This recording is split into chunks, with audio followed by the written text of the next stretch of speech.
So in the previous class we have discussed about the definition of machine design. So machine design is nothing. It is the use of scientific principles. And three things are important. First thing is scientific principles. तो आप अपने दिमाग में सोच लीजिए, आज हर एक को 10 प्रिंसिपल के नाम आने चाहिए. कोई भी 10 प्रिंसिपल उठा के आप बता दें कि साहब ये मैंने 10 प्रिंसिपल स्टडी किया है ना. तो कौन बताएगा सबसे पहले इनिशिएट? कोई 10 प्रिंसिपल के नाम बताने एकदम से, जैसे Newton first law, Newton second law, gravitation, Lami's, है ना, इस तरह से फैराडे लॉ, फ्लेमिंग्स लॉ. तो आपको कोई 10 बताने, कौन बोलेगा सबसे पहले? हाँ, Newton first law, second law, third law, D'Alembert's law, Lami's theorem, चार हो गए. और फिर वो जो स्ट्रेस वाले प्रिंसिपल थे पांचों. कौन से वाले पांचों? स्ट्रेस वाले जो प्रिंसिपल थे पांचों. नहीं, कौन से वाले 5? वो थे, हाँ sir, Boyle's law, Charles law, फिर बर्नौलीज थ्योरम. अच्छा, Boyle's law, Charles law, Bernoulli's theorem, yes. Carnot cycle. हाँ, कार्नोट साइकिल. 10 तो होने वाले हैं, बस 1-2 बचे होंगे. हाँ, होने वाले हैं ना. लेकिन हमारी जो लिस्ट है ना, जब मशीन डिजाइन पे हम काम कर रहे हैं तो हमारी लिस्ट 10 पर सीमित नहीं होनी चाहिए ना. ये तो एक एग्जांपल था, मतलब एकदम से 25, 30, 50 प्रिंसिपल एकदम से किसी को गिना सके. That is the creativity of design. तो कल की क्लास में डेफिनेशन पढ़ ली हमने. साइंटिफिक प्रिंसिपल का यूज करना है. दूसरा टेक्निकल इंफॉर्मेशन का यूज करना है. तीसरा अपनी इमेजिनेशन का यूज करना है. ठीक है, किस काम में करना है यूज? डिजाइन ऑफ मशीन और मैकेनिकल सिस्टम को परफॉर्म कराने के लिए. परफॉर्म कराने के लिए नहीं, उसको नहीं, परफॉर्मेंस फंक्शन डिजाइन करने के लिए सर, डिजाइन करने के लिए, डिजाइन करने के लिए या उसे डिस्क्राइब करने के लिए. और डिस्क्रिप्शन, उसमें हमको ध्यान रखना है सेफ्टी का, इकोनॉमी का और इफिशियंसी का. ठीक है, और इफेक्टिवनेस का. अब इफिशियंसी और इफेक्टिवनेस 2 शब्द हैं. ये दोनों भी मिलते जुलते हैं काफी, इफिशियंसी एंड इफेक्टिवनेस है, लेकिन थोड़ा सा बारीक फर्क है इनके अंदर. तो इफिशियंसी बेसिकली जनरली क्या होती है, हम लोग डिफाइन करते हैं आउटपुट डिवाइडेड बाय इनपुट. ठीक है, मान लीजिए हमने जो भी इनपुट दिया उसका हमें 70% अचीव हो गया, तो हमारी इफिशियंसी 70% है. 10 क्वेश्चन सॉल्व करने को दिए, आपने 7 सॉल्व कर दिए, तो आपकी इफिशियंसी क्या हो गई? 70% हो गई. एक तरह से कुछ ऐसा जनरल आइडिया रहता है इफिशियंसी के बारे में. इफेक्टिवनेस क्या है?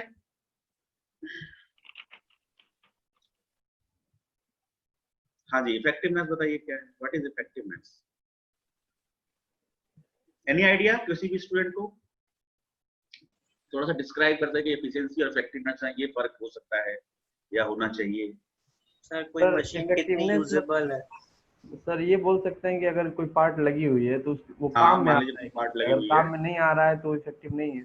हाँ, सर कोई इफेक्टिवनेस मतलब कोई भी चीज जो हमें, मतलब वो जो हमें चीज चाहिए उसको इफेक्टिवली. देखो, मैं एक एग्जांपल लेके बताता हूँ आपको, है ना, कि कैसे हम डिफाइन कर सकते हैं. तो ये समझ लो कि मान लीजिए कोई हमारे पास मेडिसिन है. एक एग्जांपल ले रहे हैं. हाँ, क्या नहीं आ रहा है? बोर्ड आपको दिख रहा है ना स्क्रीन पर? Yes sir.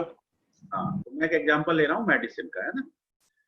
तो मान लीजिए कोई मेडिसिन है और वो किसी, मान लीजिए डिजीज ले लेते हैं, सपोज कैंसर को ठीक करती है. ठीक है, तो इस मेडिसिन को यदि मान लीजिए 15 लोगों पे अप्लाई किया जाए, तो फिर 15 कैंसर पेशेंट है और उन्हें 15 में से मान लीजिए 12 को ठीक कर देती है, तो इसकी इफिशियंसी आपकी क्या हो जाएगी? 12 डिवाइडेड बाय 15, यही तो हो जाएगी ना मोटे तौर पर. कितना परसेंट आएगा ये? लगभग 75%. यस सर, 75 आएगा. 80%. 80% सर, 80%. 12, 3, 5, 4/5, 80% आएगा, है ना. मैं जो भी बोलूं उसको आप सीधे सीधे हाँ मत बोल दिया करिए, है ना. सो इफिशियंसी कितनी हो गई? 80% हो गई. अब देखिए, यही मेडिसिन किसी पर्टिकुलर पेशेंट को ठीक कर सकती थी, क्योंकि इसकी इफिशियंसी 80% है. 80% चांसेस थे कि हम कोई भी रैंडम पेशेंट उठाते और उस पर इसको अप्लाई करते तो वो पेशेंट 80% उसके ठीक होने के चांसेस हैं, ऐसा हम बोल सकते हैं। But if that medicine is not available to that particular patient at right time, ठीक है, मान लीजिए वो मेडिसिन के अंदर कैपेबिलिटी तो है कि वो ठीक कर सकती है कैंसर को, but if it is not available to that patient at right time then it is not effective, है ना। तो इफेक्टिवनेस के साथ में एक टाइम फैक्टर इन्वॉल्व हो जाता है। क्या इन्वॉल्व हो जाता है? टाइम फैक्टर इन्वॉल्व हो जाता है ना। फॉर एग्जांपल आप ले सकते हैं, आप लोग असाइनमेंट जमा करते हैं अपने हर सेमेस्टर में, हर टीचर आपको असाइनमेंट देता है। असाइनमेंट देता है तो असाइनमेंट में कुछ क्वेश्चंस होते हैं, मान लो 20 क्वेश्चन है, उसमें से आप 17 कर पाए तो आपकी इफिशियंसी तो ऐसे निकलती है 17 डिवाइड बाई 20 से निकलती है, ठीक है, इफिशियंसी। लेकिन आपकी इफेक्टिवनेस कैसे कैलकुलेट करता है टीचर? इफेक्टिवनेस कैलकुलेट करने के लिए वो टाइम फैक्टर इन्वॉल्व करता है, तो इसमें एक डेट लगा देता है। ये असाइनमेंट आपको इतने समय में जमा करना है, ये इसकी लास्ट डेट है। तो यदि आप उस लास्ट डेट से पहले जमा कर देते हैं 17 क्वेश्चन निकालकर, देन यू आर इफेक्टिव, है ना। 17 क्वेश्चन आपने जमा कर दिए टाइम से पहले। लेकिन एक दूसरा स्टूडेंट है जिसने 20 क्वेश्चन कर लिए, लेकिन उसने टाइम के बाद जमा किए, असाइनमेंट आपने टाइम के बाद जमा किया, तो इसने 20 में से 20 क्वेश्चन कर लिया, तो इसकी इफिशियंसी तो 100% हो गई, लेकिन टाइम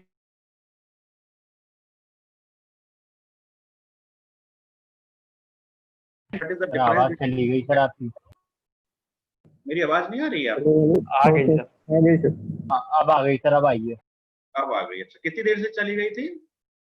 मात्र 2 चली सेकंड। गई थी सर, जस्ट बीच में अभी सर। गई थी। 2 सेकंड सर। अच्छा, 2 सेकंड पहले। ओके, ठीक है, चलिए ऐसे ही बता दिया करिए, तो मैं उसको थोड़ा रिपीट कर दूंगा कंटेंट को।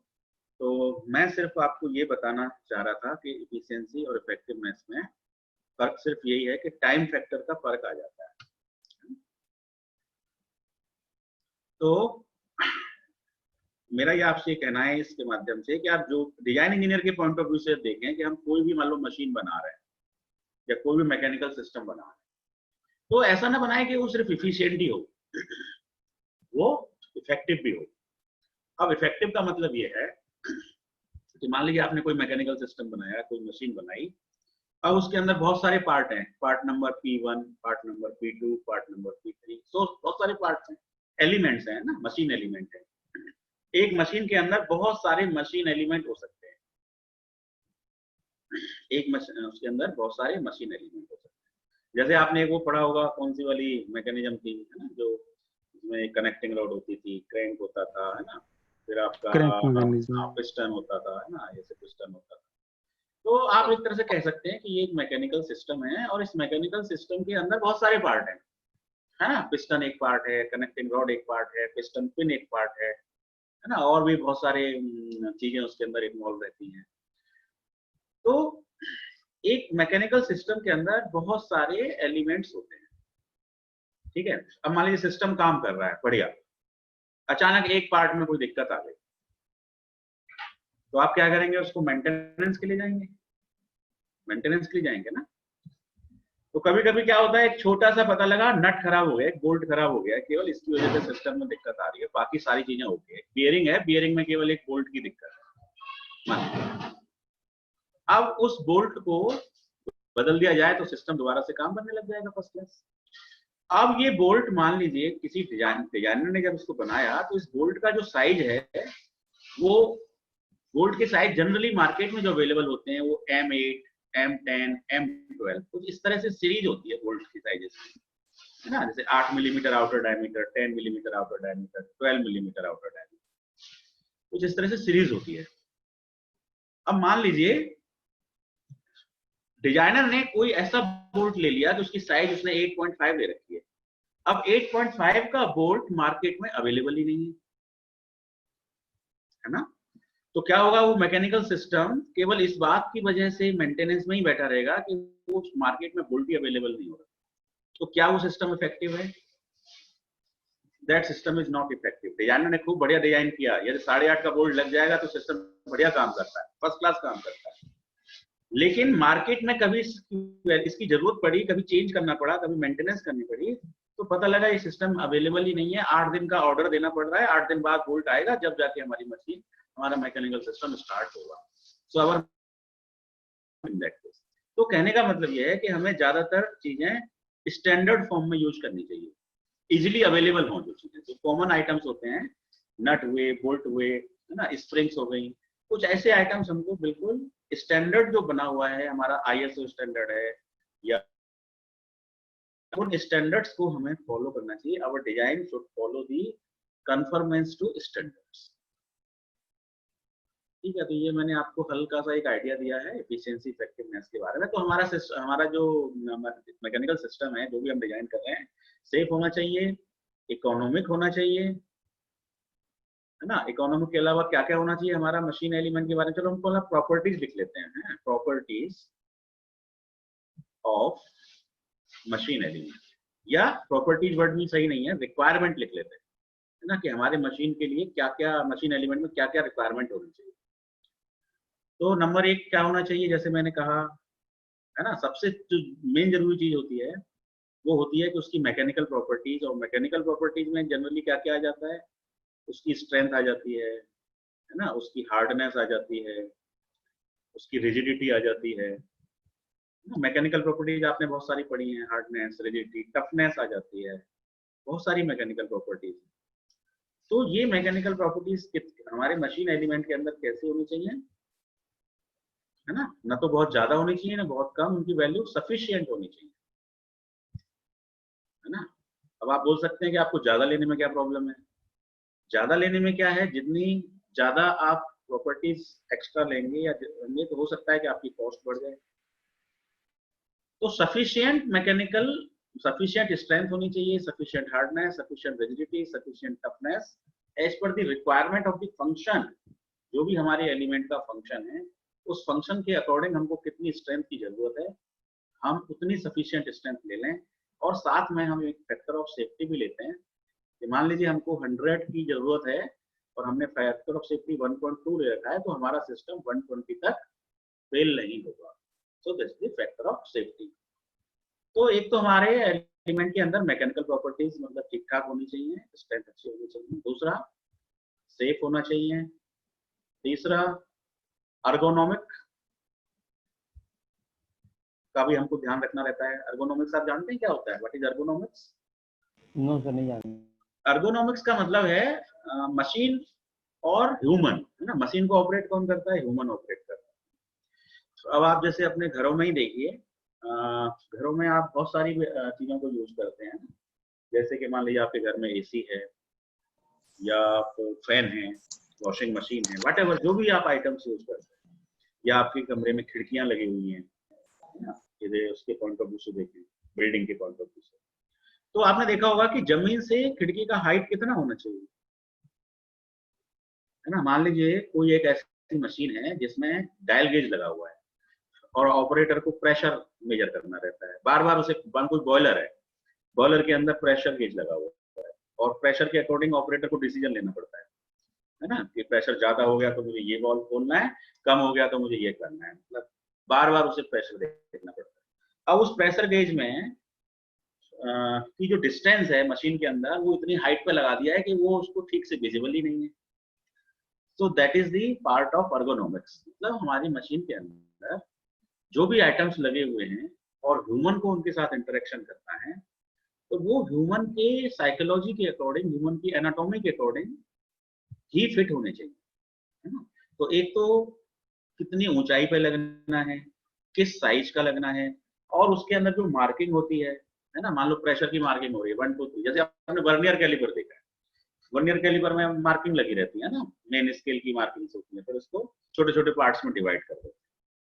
तो वो प्रेशर गैस के अंदर जो मार्किंग्स हैं, वो ऑपरेटर को मतलब बहुत ज्यादा डेंस नहीं होनी चाहिए, वो क्लियरली विजिबल होनी चाहिए, so that you can get the pressure just by seeing it. तो ये बहुत सारी चीजें अर्गोनॉमिक्स के अंदर आती हैं।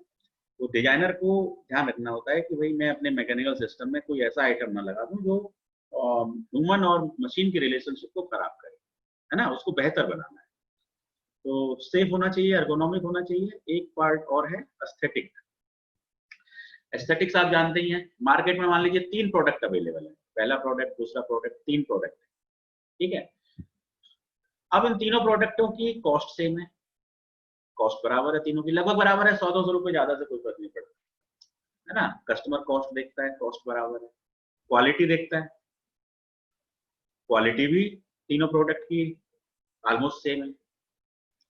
तो अब इन तीनों में से वो कौन से वाले प्रोडक्ट को परचेज करेगा, है ना। सबसे पहले तो उसका कंसीडर होता है यार मुझे चीज कम से कम पैसों में मिल जाए, है ना, क्वालिटी अच्छे से अच्छी मिल जाए। अब उसने देखा कि साहब इसकी कॉस्ट सबसे कम है, क्वालिटी इसकी सबसे बढ़िया है, तो वो इसको खरीद लेगा। लेकिन अब तो क्वेश्चन ये हो गया कि कॉस्ट भी एक जैसी है, क्वालिटी भी एक जैसी है, और उनके सब वेट वगैरह भी एक जैसे हैं, केवल उनकी अपीयरेंस में अंतर है ना। केवल उनकी क्या है, बॉडी की अपीयरेंस में अंतर है। किसी में तो बॉडी बहुत स्मूथ है ना, स्ट्रीम लाइन बॉडी है, किसी में कलर का कॉम्बिनेशन अच्छा है, किसी को कोई पर्टिकुलर कलर पसंद है ना। बहुत सारे कस्टमर होते हैं वो कलर फोकस्ड होते हैं, मेरे को तो यही कलर लेना है, तो वो कलर अब उसको जिस कंपनी के प्रोडक्ट में मिल जाएगा वो उस कंपनी के प्रोडक्ट को परचेज कर। तो कलर हो गया, अपीलिंग टू आईज हो गया, है ना। ये सारी चीजें प्रोडक्ट को कोई टेक्निकल क्वालिटी नहीं इंप्रूव करती हैं। वो कलर वगैरह चेंज करने से न तो उसकी क्वालिटी इंप्रूव होती है, न उसकी कॉस्ट पे कोई फर्क पड़ता है, केवल वो कस्टमर की आईज को अपील करती है। क्या करती है, अपील करती है, अपीलिंग टू आईज हो जाता है। इससे प्रोडक्ट के अंदर एक ग्रेस आ जाता है, लस्टर आ जाता है ना, और उसकी जो सेलेबिलिटी होती है, उसकी जो मार्केटिंग होती है, उसकी जो सेल होती है, वो इम्प्रूव हो जाती है, वो इम्प्रूव हो जाती है। और जब सेल होती है तभी रेवेन्यू आता है ना। और रेवेन्यू सबसे ज्यादा इंपॉर्टेंट है। जब रेवेन्यू ठीक ठाक आता है तभी सारे डिपार्टमेंट प्रॉपर वर्क करते हैं, चाहे वो रॉ मटेरियल की बात हो। रेवेन्यू नहीं है तो आप रॉ मटेरियल परचेज नहीं कर पाएंगे, ठीक है। तो सेल को भी हमें बहुत ध्यान देना रहता है। इसलिए डिजाइन डिसिप्लिन के अंदर एस्थेटिक्स वर्ड को भी इंक्लूड किया गया है।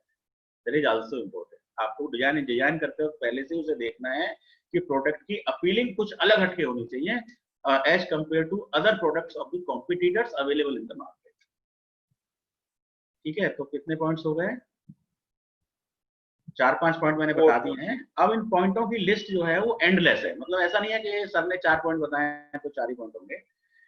ये 10, 12, 15, 20 कुछ भी पॉइंट हो सकते हैं। मैंने मोटे मोटे 4 पॉइंट बता दिए। अब इसके अलावा बहुत सारे पॉइंट और भी हो सकते हैं, है ना। प्रोडक्ट मेंटेनेबल होना चाहिए, सो बहुत सारे पॉइंट्स गिना सकते हैं, तो अभी उस पर नहीं जा रहे हैं। हमने जनरल देख लिया कि हमारे एलिमेंट के अंदर ये खूबियां, मतलब ये प्रॉपर्टी या ये रिक्वायरमेंट्स होनी चाहिए। और अब इस एलिमेंट को डिजाइन करने के लिए एक प्रोसेस क्या है ना। डिजाइन करने के लिए प्रोसेस क्या है, सबसे पहले नीड आती है ना। किसी भी चीज की नीड होगी जब भी कोई प्रोडक्ट बनता है। कहते हैं ना, आवश्यकता आविष्कार की जननी होती है। इंटरनेट पढ़ा है ना आपने, necessity is the invention of need. हाँ, तो सबसे पहले नीड होती है। और ये नीड आपको कहीं से भी मिल सकती है ना, कहीं से भी मिल जाए। आपके किसी दोस्त ने बता दिया है, आप मान लो कोई मैकेनिकल इंजीनियर है और आपके दोस्त को कोई परेशानी आ रही है, बोला यार एक ऐसी मशीन बना दे, मेरा काम फास्ट हो जाया करेगा। So that is the need of that friend, आपके फ्रेंड की जरूरत है। तो नीड आपको कहीं से भी मिल सकती है, आपका दोस्त बता सकता है ना, या आप किसी कंपनी में काम कर रहे हैं तो वहाँ के एम्प्लॉय बता सकते हैं आपको नीड, या आप कस्टमर के साथ में कोई सर्वे कर रहे हैं तो वहां से आपको नीड मिल जाएगी, है ना। या आपका डिपार्टमेंट में कोई भी कहीं से भी आ सकती है, कोई लिमिटेशन नहीं है कि कहाँ से नीड आएगी, कहीं से भी नीड आ सकती है। पर जनरली जो नीड आती है वो मार्केटिंग डिपार्टमेंट से आती है। मार्केटिंग पीपल जो होते हैं वो कस्टमर्स के साथ अटैच रहते हैं, और कस्टमर्स क्या चाहता है, क्या नयापन चाहता है, या उसको हमारे पुराने प्रोडक्ट में क्या प्रॉब्लम थी, तो उस प्रॉब्लम को दूर करने के लिए भी डिजाइन्स बनाई जाती है ना। एक तो होती है अडॉप्टिव डिजाइन, कि हमने किसी की डिजाइन को देखा और हमने उसे अडॉप्ट कर दिया। और एक होता है न्यू डिजाइन, बिल्कुल नई सिरे से न्यू है, शुरुआत से बनाया। और तीसरा होता है हमने थोड़ा बहुत उसके अंदर चेंज कर दिया, है ना। डिजाइन पहले से मौजूद थी पर हमने उसके अंदर हल्का थोड़ा चेंज कर दिया। तो सबसे पहले प्रोसेस में नीड आती है ना। ध्यान रखिएगा स्टेप्स को, एग्जाम में आता है, what are the general steps for the design of the machinery. तो नीड, ये फ्लो चार्ट जरूर बनाना चाहिए उसके अंदर, है ना। तो नीड सबसे पहले की जाती है। नीड के जानने के बाद में आपको फंक्शन डिसाइड हो जाता है। टेक्निकल भाषा में आपको फंक्शन पता चल जाता है। नीड पता लग गई मतलब फंक्शन पता लग गया प्रोडक्ट का। अब जब फंक्शन पता लग गया तो फंक्शन पता लगने के बाद में हमको फोर्स एनालिसिस का आइडिया लग जाता है। फॉर एग्जांपल मान लीजिए मैं क्लास में पढ़ा रहा हूँ, ठीक है, अभी मैं बोर्ड पर लिख रहा हूँ, काय से लिख रहा हूँ? यदि मैं ऑफलाइन क्लास लेता हूँ तो चौक एंड बोर्ड चलता है, चौक से लिखते हैं ना, या मार्कर से लिखते हैं। अभी मैं काय से लिख रहा हूँ, है ना, अभी मैं फ्री हैंड राइटिंग जो कर रहा हूँ उसके लिए भी मैंने एक टूल ले रखा है, उस टूल के हेल्प से मैं आपको फ्री हैंड राइटिंग कर रहा हूँ। तो अब ये टूल भी तो एक प्रोडक्ट है। अब इस प्रोडक्ट की भी मुझे फोर्स एनालिसिस करनी पड़ेगी डिजाइन पॉइंट ऑफ व्यू से। अब फोर्स एनालिसिस क्या है कि मान लीजिए कि मैं टेबल पे रख के लिख रहा हूँ और अचानक ये टूल गिर पड़ा टेबल से, और टेबल पे गिरते गिरते इसके टुकड़े टुकड़े हो गए, तो क्या इसकी फोर्स एनालिसिस प्रॉपर की गई? टेबल से गिरा, इस पे इंपैक्ट हुआ, फोर्स आए, फोर्स की वजह से ये फेल हो गया। तो डिजाइनर को हर प्रोडक्ट, जो भी उसकी प्रोडक्ट है, प्रोडक्ट की फंक्शन है, नीड है, उसके अकॉर्डिंग उसको फोर्स एनालिसिस करनी है। उसे ये देखना है कि इस पर्टिकुलर डस्टर पर, जैसे मैं क्लास में मान लीजिए पढ़ाता रहता हूँ, डस्टर अचानक गिर जाता है, या डस्टर से मैं बोर्ड साफ करता हूँ तो डस्टर पर कौन सा फोर्स एक्ट करता है? शियर फोर्स एक्ट करता है ना, राइट। कभी मैं डस्टर को टेबल पे जोर से पटक देता हूँ, कौन सा फोर्स एक्ट करता है? Somewhat of impact dynamic force आ जाता है ना। मान लीजिए इन फोर्सों में डस्टर हाँ कुछ हैमरिंग करते हैं, राइट। तो प्रोडक्ट की फोर्स एनालिसिस बहुत इंपॉर्टेंट है। और फोर्स एनालिसिस में किसकी हेल्प लोगे? Applied mechanics. Applied mechanics is the branch of science in which we deal about the forces and their behaviours. उसकी डेफिनेशन में ही फोर्स और बिहेवियर आता है, अप्लाइड मैकेनिक्स, है ना। सॉम हो गया। चलिए फोर्स एनालिसिस हो गई कि इसमें टेंशन आ रहा है, कंप्रेशन आ रहा है, बेंडिंग हो रही है, ट्विस्टिंग हो रही है, कंबाइंड एक्शन चल रही है, एसेंट्रिक लोडिंग है, फ्लक्चुएटिंग लोडिंग है, क्या मतलब क्या है सिस्टम, उसकी फोर्स एनालिसिस आपको फंक्शन से ही पता चलती है। अब फोर्स एनालिसिस कंप्लीट होने के बाद फिर आप देखते हैं चाहिए भाई लकड़ी का बनाना है, पीतल का बनाना है, लोहे का बनाना है, किसका बनाना है ना, किसका बनाया जाए। तो क्या देखोगे आप उसके अंदर? मटेरियल के लिए 4 बातें देखनी पड़ती हैं। मटेरियल के लिए 4 बातें देखनी पड़ती हैं। सबसे पहले तो यही है कि भाई उसकी कॉस्ट जो है सबसे कम हो, है ना, मटेरियल सस्ते सस्ता हो और हमारे फंक्शन को डिस्टर्ब ना करे। ऐसा नहीं है कि आपने पता लगा ऐसी मटेरियल का बना दिया, जैसे चाइनीज प्रोडक्ट होते हैं ना, वो बहुत ही कम टाइम के लिए यूज होते हैं, उसका लंबे नहीं चलते हैं वो। तो फंक्शन के अकॉर्डिंग कॉस्ट कम तो होनी चाहिए, लेकिन फंक्शन में भी हमको कंप्रोमाइज, किस लेवल तक कंप्रोमाइज करना है वो भी नीड का पार्ट होता है ना, कि हमें किस लेवल तक कंप्रोमाइज करना है, कितना फैक्टर ऑफ सेफ्टी रखना है। तो कॉस्ट जो है वो सबसे कम से कम होनी चाहिए। दूसरा क्या होना चाहिए? अवेलेबिलिटी, मार्केट में वो मटेरियल अवेलेबल होना चाहिए। पता लगा आपने मटेरियल दे दिया, वो मिलता ही नहीं है ना, शहर में ढूंढ रहे हैं, पता लगा 100 दुकान है, 100 दुकानों में से एक दुकान पर मिलता है ना, या मिलता ही नहीं है, मिला उसको लेने के लिए पता लगा अमेरिका से मंगाना पड़ेगा, तो मंगाने की कॉस्ट बहुत ज्यादा बढ़ गई। मटेरियल की ये 2 प्रॉपर्टी हो गई। तीसरी प्रॉपर्टी होती है उसकी मैकेनिकल प्रॉपर्टीज। मटेरियल चेक करने में आपको मैकेनिकल प्रॉपर्टीज पर तो ध्यान देना ही पड़ेगा। कॉस्ट कम हो, अवेलेबिलिटी उसकी मार्केट में अच्छी हो, उसकी मैकेनिकल प्रॉपर्टीज सफिशिएंट हो एज पर आवर रिक्वायरमेंट। और जब हम प्रोडक्ट बनाते हैं तो उसमें बहुत सारे एलिमेंट होते हैं, है ना। मैंने अभी बताया था कि एक मशीन के अंदर बहुत सारे एलिमेंट होते हैं। तो मान लीजिए E1,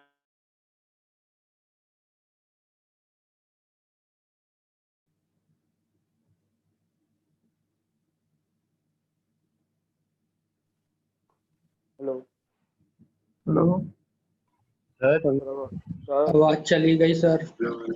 अरे यार यहाँ तो आंधी आ रही है, तुम्हारे यहाँ क्या है? हेलो सर जी। तूफान आ रहा। यहाँ हवा है दोस्त।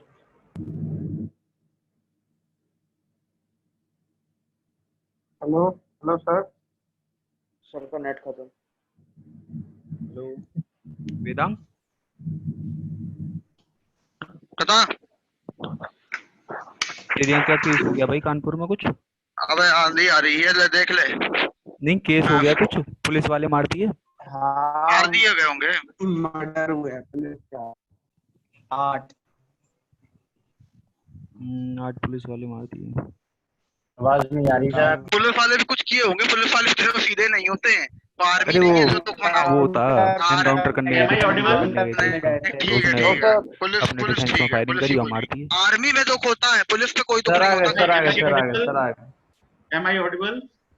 Yes sir yes sir. हाँ, बीच में डिस्कनेक्ट हो गया था मेरा, है ना?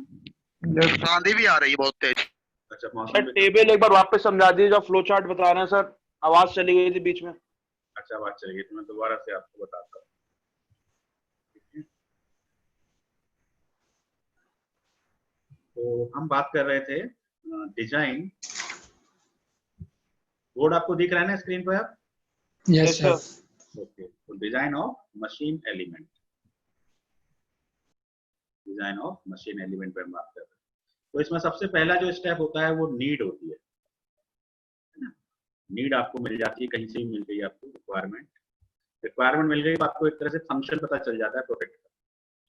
फंक्शन पता लग गया, उसके बाद आप क्या करते हैं, उसकी फोर्स एनालिसिस।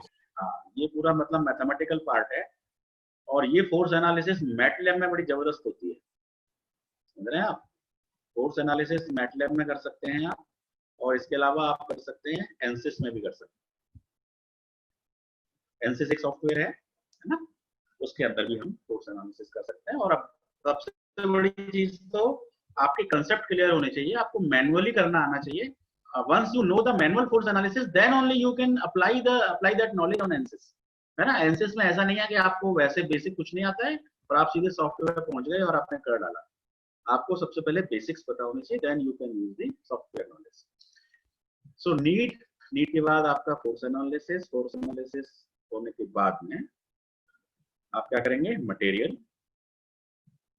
पे ही बात चल रही थी, अचानक डिस्कनेक्ट हो गए। मटेरियल में मैंने आपको 4 पॉइंट बताए थे, है ना? It should be easily available in the market, है ना? और इसकी कॉस्ट कम होनी चाहिए, और इसकी मैकेनिकल प्रॉपर्टीज अच्छी होनी चाहिए, जबरदस्त होनी चाहिए, सफिशिएंट होनी चाहिए, है ना? और आपका जो है इसकी मैन्युफैक्चरेबिलिटी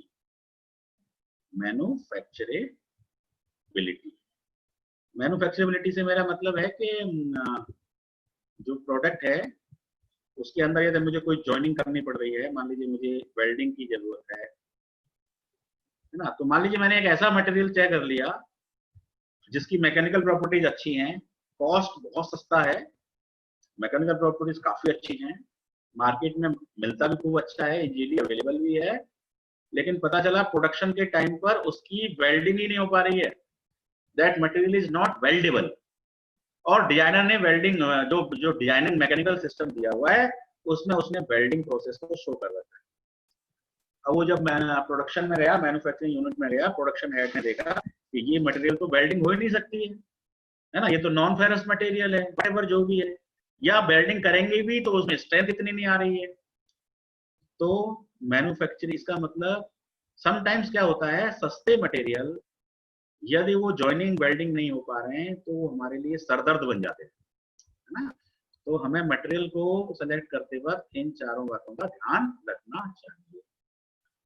चलिए, ये बात क्लियर हो गई। अब आते हैं हम मटेरियल के बाद हमें क्या करना है। तो मटेरियल का काम होने के बाद फिर आप देखिए कि मटेरियल यदि फेल हुआ तो होगा कैसे, है ना? देखो, कोई भी चीज फेल तो होती है ना?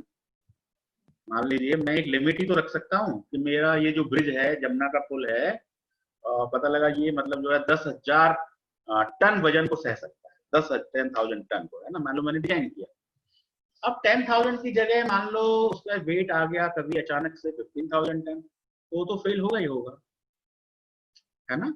तो फेल हुआ तो किस वजह से फेल हुआ? अब ज्यादा लोड आ गया तो ज्यादा बेंडिंग हो गई, ज्यादा बेंडिंग मोमेंट हो गया, तो that is a failure under bending moment, है ना? तो sometimes material will fail under bending moment, sometimes the material will fail under twisting, sometimes the material will fail or our product will fail under compression, है ना? और combination of that, है ना? और eccentric loading। तो हमें अपने विवेक से ही, मतलब डिजाइनर की इमेजिनेशन का यूज है यहाँ पर पूरा, है ना? उसने नीड देखी है, उसने फंक्शन समझा है, उसने फोर्स एनालिसिस किया है, then he can suggest which will be the failure criteria। Designer he suggest करेगा कौन सा वाला फिलर क्राइटेरिया लगाना यहाँ पर ज्यादा अच्छा रहेगा, ज्यादा उचित रहेगा, है ना? ये बात ऊपर से ही निकल के आएंगी। So once the designer decides the filler criteria, then he applies that criteria to find the dimension of the product. इसके बाद वो क्या करेगा, प्रोडक्ट की डायमेंशन निकालेगा। क्राइटेरिया लगाएगा तो कोई इक्वेशन बन जाएगी ना, क्राइटेरिया लगाएगा तो कोई इक्वेशन बन जाएगी, इक्वेशन से वो अननोन वैल्यूज को कैलकुलेट कर लेगा, अननोन वैल्यूज को कैलकुलेट कर लेगा। अब अननोन वैल्यूज को जब कैलकुलेट हो गई तो एक तरह से यहाँ पर कहते हैं कि भाई जब हमें डायमेंशन पता लग गई तो हमारा ये काम पूरा हो गया, है ना। लेकिन काम अभी पूरा नहीं हुआ। ये जो प्रोसेस है, ये प्रोसेस एलिमेंट के लिए, ये जो डिजाइन प्रोसेस है ये किसके लिए है, एलिमेंट के लिए। और मशीन के अंदर तो मशीन के अंदर बहुत सारे नोट करिए, मशीन के अंदर तो बहुत सारे एलिमेंट हो सकते हैं ना, E1, E2, E3। अभी हमने E1 को डिजाइन किया, similarly we will design E2, we will design E3, then we will combine them for combination. We will suggest all the participants mic unmute करिए जरा। सुन पा रहे हैं?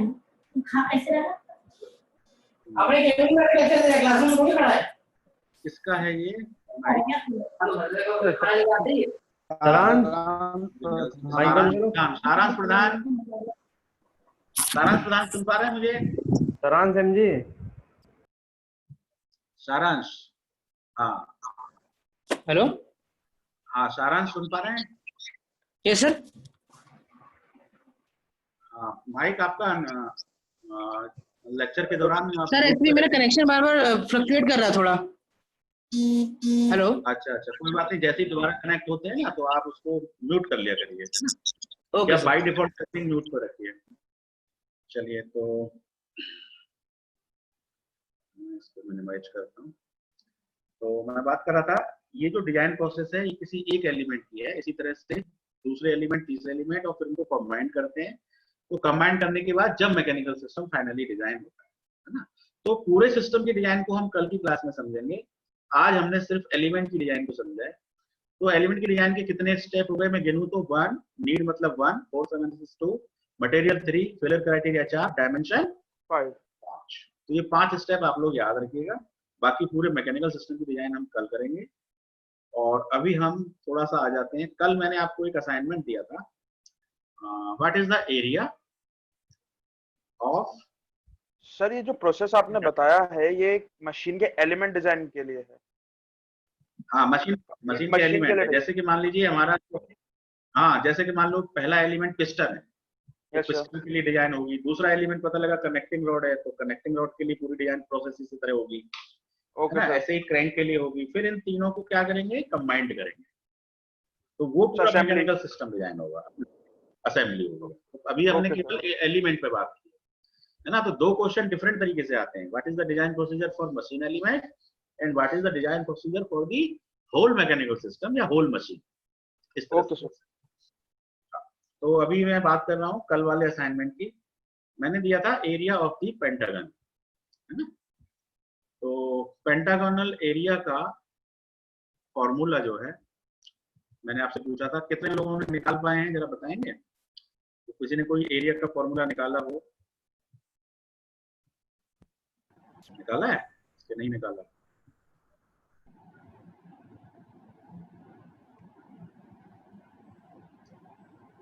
पेंटागन का एरिया का फॉर्मूला निकाला है कि नहीं? आप में से कोई भी जवाब दे दे, कैसे करेंगे?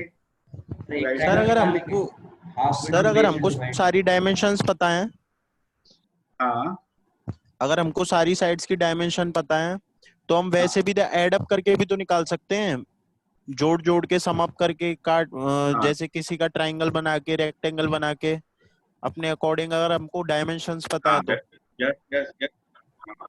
Yes, that is also one method है। सर किसी भी एरिया को हम छोटे-छोटे ट्रायंगल में डिवाइड कर सकते हैं और हर भाग का एरिया निकाल लें और उसको सम अप कर दें। This is also one method, है ना। फाइनाइट एंड एलिमेंट एनालिसिस में क्या होता है, एक बड़े से एरिया को छोटे से एरिया में डिवाइड कर देते हैं, फिर छोटे से एरिया पे हम सारी एनालिसिस कर लेते हैं कि इसमें कितना डिस्प्लेसमेंट हो रहा है, कितना डिफ्लेक्शन हो रहा है, कितना स्ट्रेस आ रहा है, इस एरिया पे कितना आ रहा है, इस पे कितना स्ट्रेस है, फिर सारे को कंबाइंड कर देते हैं। यही तो फाइनाइट एलिमेंट एनालिसिस होती है ना। So this is also one method. तो अभी हम पेंटागन की बात कर रहे हैं, तो पेंटागन में भी हम किसकी बात कर रहे हैं, रेगुलर पेंटागन की बात कर रहे हैं, है ना। किसकी बात कर रहे हैं हम, रेगुलर पेंटागन की बात कर रहे हैं। तो मान लीजिए इसकी साइड ए है, ये भी ए हो गई, ये भी ए हो गई, ये भी ए, रेगुलर। तो जब रेगुलर पेंटागन है तो इसका ये एंगल कितना हो जाएगा, 108 कितना, 108 डिग्री इसका इंटरनल एंगल हो जाएगा, है ना। इंटरनल एंगल के लिए आपको फॉर्मूला पता है क्या है, n-2 into 180 डिग्री, यही होता है ना इसका समेशन डिवाइडेड बाई, ये इसका एंगल की वैल्यू होती है। तो मान लीजिए इसका कहीं पर तो सेंट्रॉइड होगा, ये सेंट्रॉइड होगा ना कहीं पर, जहां से, हाँ, इस पेंटागन का एक सेंट्रॉइड होगा, जहां से आप एक सर्किल ड्रॉ करेंगे तो ये इसके चारों पांचों पॉइंटों को कवर करते हुए निकलेगा। तो इस सर्किल को हम क्या बोलते हैं, इस सर्किल को हम कहते हैं सर्कमस्क्राइबिंग या सर्कम सर्किल क्या बोलते हैं। तो उस सर्किल का एक सेंटर होगा, इस सेंटर से यदि आप इसकी साइड्स को ज्वाइन कर दें, इसके कॉर्नर्स को ज्वाइन कर दें, तो आपको एक पहला ट्रायंगल मिल जाएगा, है ना। यहाँ ज्वाइन करेंगे दूसरा ट्रायंगल मिल जाएगा, यहाँ करेंगे तीसरा मिल जाएगा, यहाँ करेंगे चौथा और पांचवा, 5 ट्रायंगल हो गए। तो अभी जो कह रहा था कोई कि मैं समेशन करके निकाल लूंगा, तो आप एरिया निकालने के लिए area of the triangle 1 plus area of triangle 2, और ऐसे करते हुए पांचों ट्रायंगल के एरिया को आप क्या कर दीजिए, समेशन कर दीजिए, तो आपको एरिया मिल जाएगा। अब एरिया क्या होता है, हाफ बेस इनटू हाइट, यही होता है ना। और ये जो पांचों ट्रायंगल हैं ये एक तरह से एक जैसे हैं, कॉन्ग्रुएंट ट्रायंगल है, तो जो इसका एरिया आएगा वो इसका आएगा, वो सभी का एरिया बराबर है। तो एक तरह से मैं इस पूरे एरिया को 5 से मल्टीप्लाई कर सकता हूँ, क्योंकि सारे एरिया आपस में बराबर है। तो हाफ BH मल्टीप्लाइड बाई 5। तो अब इसको देखिए, ट्रायंगल का एरिया सर अगर राइट एंगल होगा तभी तो half into base into height होगा ना सर। हाँ राइट, हाँ तो किसी भी ट्रायंगल को मैं ऐसे कर सकता हूँ ना। मान लीजिए मेरे पास कोई ट्रायंगल राइट एंगल नहीं है, इस तरह से है ना। मान लीजिए मैं यहाँ बना लेता हूँ, मान लो ये ट्रायंगल है, ये राइट एंगल नहीं है, तो मैं यहाँ से परपेंडिकुलर डाल दूंगा, तो इसका एरिया क्या हो जाएगा, हाफ बेस इंटू हाइट, है ना। हाफ बेस इंटू हाइट तो किसी भी ट्रायंगल पे लगा सकते हैं, परपेंडिकुलर डाल दो केवल ऊपर से। तो यहाँ पर मैंने इसका जो बेस है वो कितना ले लिया, a, इसकी साइड है। अब इसकी हाइट और चाहिए मुझे, तो यहाँ से मैं परपेंडिकुलर डालूंगा, है ना। I will draw a perpendicular from this centre. तो ये जो हाइट है ये परपेंडिकुलर h है। तो अब इस ट्रायंगल को आप देखें तो मैं जरा नाम दे देता हूँ यहाँ पर, suppose this point is P, this point is Q, this point is R। तो ये PQR को आप देखेंगे तो ये एक राइट एंगल ट्रायंगल है PQR। तो PQR को जरा अलग से बना लेते हैं। तो ये जो नीचे वाली साइड है ये पूरा A था, A का आधा यानी कि A/2 हो गया, ठीक है। ये आपका सेंटर है सर्किल का, P मान लेते हैं इसको, ये आपकी हाइट है ना। और ये वाला जो एंगल है, अब आप देखेंगे ये सेंटर पे पूरा एंगल कितना होता है, 360 डिग्री। और ये 360 डिग्री एंगल कितने भागों में डिवाइड हो गया, 1 2 3 4 5, 360 तो आपका कितना आ गया, 72 आ गया। अब इस 72 को भी, ये 72 है, इस 72 को जब आपने परपेंडिकुलर डाला तो ये 72 भी 2 भागों में डिवाइड हो गया, तो ये 36 डिग्री आपका एंगल आ गया। ये जो 72 डिग्री था ये 2 पार्ट में डिवाइड हो गया इस परपेंडिकुलर की वजह से, तो ये एंगल कितना आ गया, 36 आ गया। अब आप इस ट्रायंगल में इस एंगल के लिए ये परपेंडिकुलर है, ये बेस है, तो आप लगा सकते हैं tangent of 36 is A/2 divided by base, h कर सकते हैं। तो यहाँ से h की वैल्यू आपको क्या मिल गई, A/2 tan 36, A/2 tan 36। और आप कह सकते हैं h = A/2 cot 36, है ना। तो ये आपकी h की वैल्यू आ गई। इस h को आप यहाँ पर रख दीजिए तो आपको क्या मिल जाएगा, मल्टीप्लाइड बाई A/2 cot 36। अब a into a क्या हो गया, A² divided by 4 cot of 36। So this is the area of the pentagon, है ना। A² by 4 cot into 5 भी करो सर। हाँ into 5 तो है ही है, ये 5 हमने कर रखा है, तो into 5 ये एक ट्रायंगल का हुआ तो multiplied by 5, 5A² by 4 cot of 36. I think it is clear. Sir हाँ, सर ये सर अगर साइड बराबर थी तो सर इक्विलेटरल ट्रायंगल का क्यों नहीं लगाया सर, रूट 3/4 a स्क्वायर कर देते। नहीं सारी साइड्स बराबर नहीं है, है ना, ये इक्विलेटरल ट्रायंगल नहीं है। जैसे मैं आपको अभी दोबारा से देखो बनाता हूँ, I am just clearing it. Sir polygon की साइड बराबर है, ट्रायंगल के नहीं। हाँ, ट्रायंगल की साइड बराबर नहीं है, उसी को देख लीजिए। जैसे मान लीजिए इस तरह से ये पेंटागन था, अब यहाँ सेंटर था, तो सेंटर से जब आपने ज्वाइन किया तो अब आपके पास 3 साइड हैं, 1 साइड 2 साइड 3 साइड। अब ये वाली साइड तो ए है, लेकिन ये वाली साइड कोई जरूरी है कि ये ए होगी? Not necessary. पेंटागन के केस में ये वाली साइड ए होगी जरूरी नहीं है, नॉट नेसेसरी, है ना। अभी आप ही ने ये निकाला है, आप निकाल के भी देख सकते हैं कि इसकी वैल्यू ए नहीं आएगी। अभी ये आपका a/2 cot 36 आया था, ये a/2 आया था, तो this square plus this square will be this. तो ये इक्विलेटरल ट्रायंगल है ही नहीं, and once it is not equilateral तो we can't apply the rule of equilateral. I think it is clear. Sir एक बार एच और बताएंगे सर। एच, हाँ देखिए दोबारा से मैंने मान लो थोड़ा सा साफ बना देता हूँ। ये पेंटागन है ना, एक ही ट्रायंगल बनाऊंगा फॉर द क्लियरिटी। ये आपका ट्रायंगल है, ये पॉइंट पी इसका सेंटर है।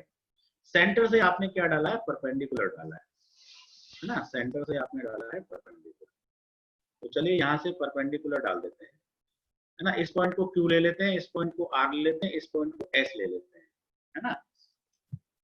अब पी एस जो है वो परपेंडिकुलर है ना। जो एंगल पी है, एंगल पी की यदि आप वैल्यू देखें तो वो क्या है? 360 डिवाइड बाई 5, यानी कि 72 डिग्री है।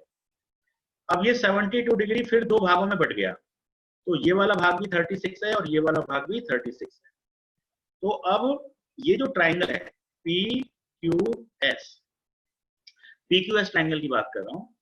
PQS ट्रायंगल में यदि मैं इस एंगल पर ट्रिग्नोमेट्री यूज करूं तो मैं यूज कर सकता हूँ cot 36। इस एंगल के लिए cot क्या होगा? Base upon perpendicular. cot की डेफिनेशन क्या होती है? बेस अपॉन परपेंडिकुलर, 10 का उल्टा होता है। अब इस cot 36 के लिए बेस क्या है? PS, और इसका परपेंडिकुलर क्या है? QS। परपेंडिकुलर तो वही होता है ना जो एंगल के सामने वाला होता है। तो PS की वैल्यू कितनी है? हाइट मान लेते हैं h है, और QS की वैल्यू कितनी है? ये पूरा लेंथ कितना है? स्मॉल a, तो स्मॉल a का आधा कितना हो गया? a/2। तो you can write a/2 equal to cot of 36। तो h इज इक्वल टू आपका हो गया a/2 cot 36। इस तरह से हमने इस हाइट को कैलकुलेट किया है। तो आई थिंक इट इज क्लियर। इसी लॉजिक को हम उसमें भी लगा सकते हैं, हेक्सागन में लगा सकते हैं, हेप्टागन में लगा सकते हैं, ऑक्टागन में लगा सकते हैं, है ना। वी कैन यूज इट, कहीं पर भी यूज कर सकते हैं। Even you use this logic in rectangle also, है ना। पर वो होना चाहिए, रेगुलर होना चाहिए, है ना। ये रेगुलर की बात है। यदि रेगुलर नहीं है then the calculation will be more complex, और इससे भी ज्यादा कॉम्प्लेक्स हो जाएंगे। तो चलिए मेरी बात हो गई पुराने वाले कल के असाइनमेंट पे। आप लोग असाइनमेंट थोड़ा कर लिया करिए, पहले से तैयारी से आया करिए। तो अब हम आते हैं थोड़ा सा, how much time we have now? अभी हमारे पास 10 मिनट और है ना। तो चलिए थोड़ा सा एक रिवाइज कर लेते हैं कि मान लीजिए कि मेरे पास एक बीम है। अच्छा, बीम और शाफ्ट में क्या अंतर है ना। बीम के अंदर रोटेशन नहीं होती है, रोटेशन क्रॉस। बीम तो स्टेशनरी होता है, रोटेशन नहीं होती है ना। और शाफ्ट क्या करता है? वो वर्किंग के टाइम पे रोटेट करता है ना। बाकी इनका दोनों का सिस्टम सेम है। तो शाफ्ट के ऊपर तो फ्लक्चुएटिंग स्ट्रेस आते हैं और बीम के ऊपर स्टैटिक स्ट्रेस आते हैं, है ना। दोनों के नेचर ऑफ स्ट्रेस में फर्क है। तो आज हम जो बात कर रहे हैं वो हम केवल बीम की बात कर रहे हैं, है ना। और बीम भी कई टाइप्स के होते हैं, सिंपली सपोर्टेड भी होते हैं और कैंटिलीवर भी होते हैं, है ना। सिंपली सपोर्टेड भी होते हैं और कैंटिलीवर भी होते हैं। अच्छा बताइए, बीम पर यदि कोई लोड आ रहा है, मान लीजिए, हेलो, मान लेते हैं कि ये लोड आ रहा है। जैसे कल एक लोड आ रहा था W है ना, W लोड आ रहा था। तो मान लीजिए इसकी दो सपोर्ट है, तो इनकी रिएक्शन कितनी हो गई थी? WI2 और WI2 हो गई थी ना, कल की क्लास में आपने देखा होगा, रिएक्शन हो गई थी। तो क्या आप लोग रिएक्शन निकाल लेते हैं बढ़िया तरह से? Yes sir. रिएक्शन निकाल लेते हैं। तो अभी आज हम जो अभी 10 मिनट लगाएंगे वो जरा रिएक्शन पे ही लगाने वाले हैं, है ना। मैं देखता हूँ कि आप लोग रिएक्शन निकाल पाते हैं कि नहीं। तो एक मैं क्वेश्चन बोर्ड पर लिख रहा हूँ, उसकी आपको रिएक्शन निकालनी है सबको। जिसका आंसर पहले आएगा वो मुझे चैट में लिखिएगा या बताइएगा बोलकर। तो देखिए मैं आपको एक बीम दे रहा हूँ, ठीक है, और इस बीम पर इस तरह से एक लोडिंग है, इस तरह से इस पे क्या आ रही है, लोडिंग आ रही है। तो यूडीएल, हाँ, यूडीएल भी नहीं है, यूडीएल तो यूनिफॉर्मली होता है, और ये है यूवीएल। यूवीएल का मतलब होता है uniform variable load, varying load, है ना, वेराइंग लोड। ठीक है, तो अब इसमें क्या हो रहा है, ये तो मेरा बीम है, this part is beam, A B. अब ए पॉइंट पे तो जो लोड की इंटेंसिटी है वो 5 है, और बी पॉइंट पे जो लोड की इंटेंसिटी है वो 25 है। मतलब लोड की इंटेंसिटी 5 से 25 तक चेंज हो रही है। इस बीम की जो लेंथ है वो मान लेते हैं 4 मीटर है ना, और बीम दो जगह सपोर्टेड है, एक ए पॉइंट पे सपोर्टेड है और एक बी पॉइंट पे सपोर्टेड है। तो इस लोड की वजह से बीम, अच्छा बीम अपना वेटलेस है, बीम को मैंने क्या मान लिया, वेटलेस, क्योंकि बीम का यदि कुछ वेट होगा तो उसकी वजह से भी रिएक्शंस में चेंजेस आएंगे, उसकी वजह से भी रिएक्शंस में चेंज आएंगे, है ना।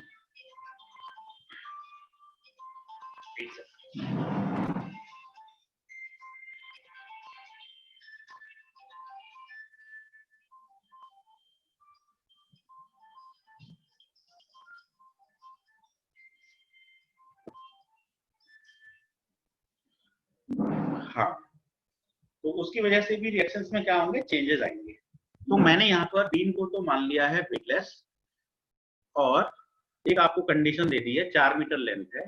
तो क्या आप में से कोई भी अब रिएक्शन बता सकता है मुझे कि ए पॉइंट पे क्या रिएक्शन होगी और बी पॉइंट पे रिएक्शन क्या होगी? 25 होगी सर, कैलकुलेट करेंगे अभी ना, टाइम लगेगा। हाँ, इसकी यूनिट बता देता हूँ, 5 किलो न्यूटन पर मीटर है इंटेंसिटी, और यहाँ 25 किलो न्यूटन पर मीटर। तो हाँ, कैलकुलेट करेंगे। तो कितने लोग कैलकुलेट कर सकते हैं, मैं ये पूछ रहा हूँ। मतलब किसको ऐसा लगता है कि हाँ मैं इस क्वेश्चन को कर लूंगा? यदि कर लूंगा तो बहुत अच्छी बात है ना। हो जाएगा सर, हो जाएगा, वेरी गुड। क्या नाम है आपका? पुष्पेंद्र? निमी महाराज। अच्छा, यस सर। हाँ, पुष्पेंद्र ने रेज हैंड किया है ना। Pushpendra, you can unmute your mic and ask your query. Sir यही कह रहा था, मैं भी कर लूंगा। आप भी कर लेंगे, वेरी गुड, ठीक है, 2 लोग हो गए। और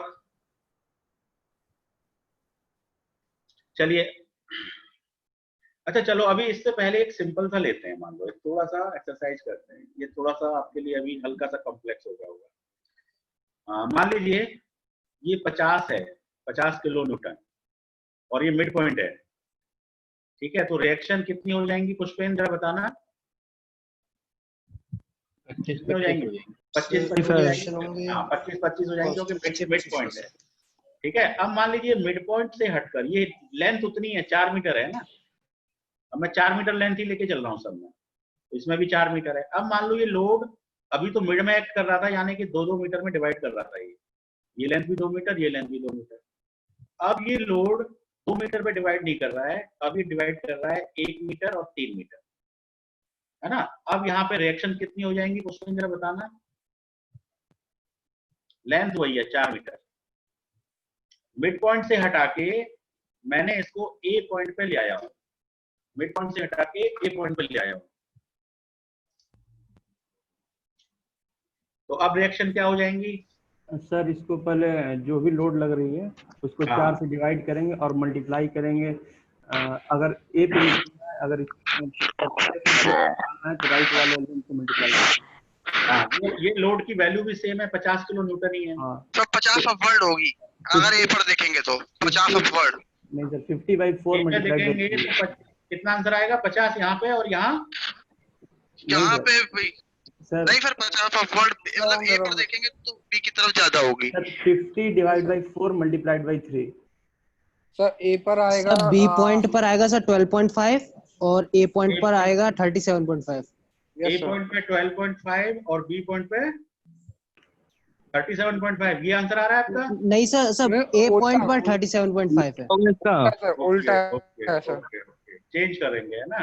यस तो सर, इधर आपका आ रहा है 37.5 और इधर आ रहा है आपका 12.5। 12.5। ठीक है ना, ये सही आंसर है ना? Yes sir. तो इसके लिए शॉर्टकट से किया है आपने या इक्विलिब्रियम इक्वेशन लगाई है आपने? शॉर्टकट क्वेश्चन लगाइए सर। रेशियो वाला लगा दो इसमें सर, हाँ रेशियो सर, रेशियो लगा। रेशियो वाला लगा दिया आपने, है ना? वेरी Yes, गुड, सही है। तो ये सब लोग थोड़ा सा देख लो रिएक्शन कैसे निकालते हैं। जैसे इस केस में तो सीधे सीधे हाफ हो जाती है ना, तो इस केस में जो रिएक्शन है उसका आंसर क्या है? W/2, है ना? W/2 और W/2, पहली रिएक्शन भी W/2, दूसरी रिएक्शन भी W/2।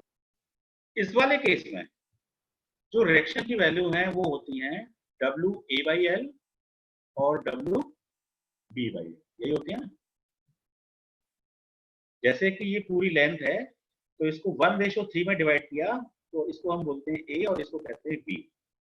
तो A और B में डिवीजन हो गया तो A की वैल्यू 1 हो गई, B की वैल्यू 3 हो गई। तो इस तरह से हम रिएक्शंस को निकाल लेते हैं। W, यदि मुझे इधर की रिएक्शन निकालनी है तो 50 × 3 डिवाइडेड बाय टोटल लेंथ, यदि मुझे इधर की रिएक्शन निकालनी है तो 50 × 1 डिवाइड बाय टोटल लेंथ। ये कुछ शॉर्टकट्स हैं, बाकी मेथड तो निकालने का यही है कि आप सबसे पहले तो एक समेशन ऑफ सिग्मा, है ना, सिग्मा fx तो है ही नहीं, fy = 0।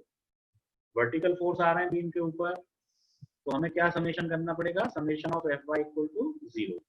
तो ra + rb = कितना बन जाएगा आपका इक्वेशन? 50। नीचे से फोर्स ra और rb, ऊपर से फोर्स कितना है? 50। तो आपकी इक्वेशन हो गई ra + rb = 50, पहली इक्वेशन। दूसरी इक्वेशन आप लगाते हैं मोमेंट की, summation of all the moments will be 0 for the equilibrium. तो मूवमेंट आप किसी भी पॉइंट पे ले सकते हैं, ए पॉइंट पे ले सकते हैं, बी पर ले सकते हैं, या किसी तीसरे पॉइंट सी पर ले सकते हैं, कहीं पर भी ले सकते हैं।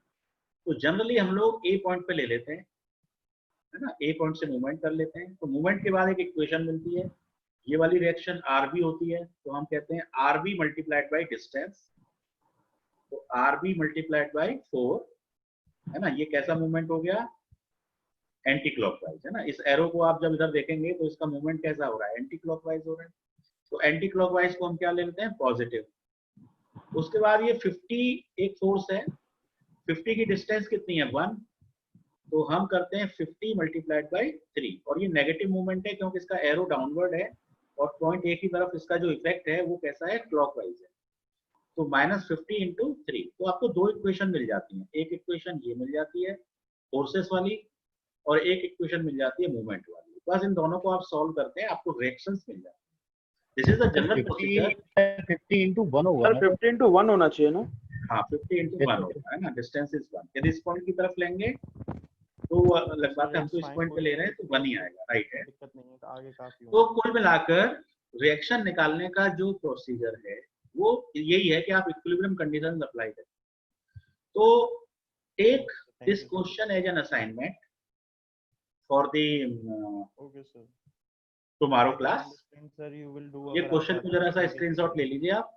यहाँ पे 5 ले लिया सर। 25 है और इसका आप कल आंसर निकाल के लाएंगे। Okay sir. इसको करते लाइएगा। चलिए, थैंक यू वेरी मच। कोई क्वेरी हो Thank you, लास्ट में? sir. तो अभी हमारे पास 2 मिनट है, कोई क्वेरी है तो आप पूछिए। Anyone have any query? Okay, thank you. हो गया सबका? कोई क्लियर वो नहीं है दिक्कत? सर बुक का नाम बोल दीजिएगा एक बार वापस से। हाँ, बुक का नाम लिखिए, बीबी भंडारी, है ना। बोर्ड सर पे- वापस। हाँ, मैं बोर्ड पे लिख देता हूँ, बीबी भंडारी। 2 बुक चलेंगी, एक तो टेक्स्ट बुक लेनी है आपको, है ना। 2 बुक है, मैं दोनों का लिख ले रहा हूँ। टेक्स्ट बुक का लिखिए पहले, टेक्स्ट बुक बीबी भंडारी, बीबी भंडारी, है ना। इस बुक का टाइटल है design of machine element, design of machine element, this is the title है। अच्छा, इसमें एक चीज ध्यान रखना, एडिशन 4 लेना है ना। कौन सा एडिशन लेना है? 4।